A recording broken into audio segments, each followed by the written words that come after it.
বিরতির পর স্বাগত। ভুয়ো টিটি সেজে এবার একের পর এক প্রতারণার জালে ফাঁসতে চলেছে সাধারণ মানুষ। ইতিমধ্যেই সেই প্রতারকদের, অন্যদিকে যারাই এই ভুয়ো টিটি সেজে প্রতারণা করছে তাদেরকেও কিন্তু গ্রেফতার করা হচ্ছে। গতকাল যে খবর উঠে এসেছিল মনু থেকে, যে মনু রেল স্টেশনে ভুয়ো টিটি আটকের 12 ঘন্টার মাথায় এবার কিন্তু পেচারথল রেল স্টেশন থেকেও আটক অপর এক ভুয়ো টিটি। তবে এবার টিটির পরিচয় দিয়ে যাচ্ছে এবং হকারদের কাছে টিকিট তল্লাশির সময় সন্দেহ হলে উত্তম মধ্যম দিয়ে ভুয়ো টিটিকে তুলে দেওয়া হয় রেল কর্মীদের হাতে। ঠিক তেমনি বুধবার রাতে আগরতলা ধর্মনগর যাত্রীবাহী ট্রেনে সংঘটিত হয় এই ঘটনা। জানা গেছে ধৃত টিটির নাম হচ্ছে কৌশিক সরকার। বাড়ি ঊনকোটি জেলার পেচারথলের শিববাড়ি এলাকায় সে বসবাস করে। পরে ধৃত ভুয়ো টিটিকে ধর্মনগর জিআরপি থানার পুলিশের হাতে তুলে দেয় রেল কর্মীরা।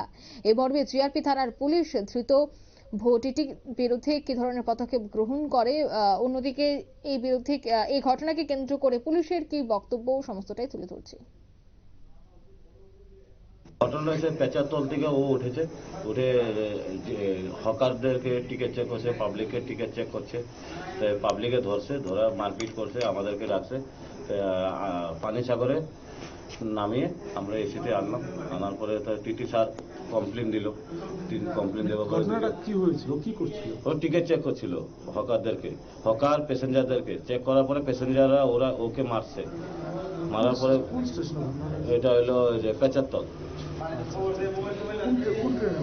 এটা হলো যে 75 আগরতলা ধর্মনগর এক্সপ্রেস, মানে প্যাসেঞ্জার ট্রেন। আপনি যখন গেছেন একটু টিটি না, অরিজিনাল টিটি না। ও বসে আছে, আমি যখন গেছি ও বসে আছে, ওকে মারছে, পাবলিকে মারতেছে। কালো কোট লাগানো আছে, ঠিক আছে, কালো কোট লাগানো আছে, ওকে মারতেছে। তা আমি জিজ্ঞাসা করলাম যে কি হলো, কইছে ডুপ্লিকেট টিটি।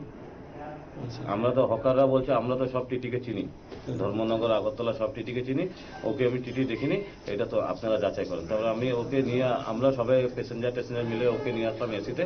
আমাদের যে অরিজিনাল টিটি আছে ওকে ডাকলাম, ওকে বললাম ও টিটি নাকি, তো ও বললো আমি তো চিনি না। তারপরে ও মেসেজ করলো, আরও প্যাসেঞ্জার আছে, তবে মিডিয়া ওরা প্যাসেঞ্জাররা ডাকলো। এখন কি আপনারা জিআরপির কাছে হ্যান্ড ওভার করলো।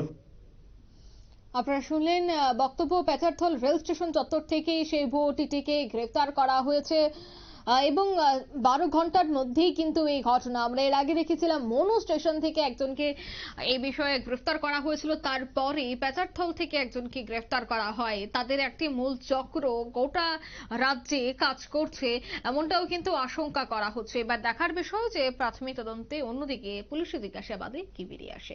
নিয়ে নিচ্ছে ছোট্ট একটি বিজ্ঞাপন বিরতি, সঙ্গে থাকুন।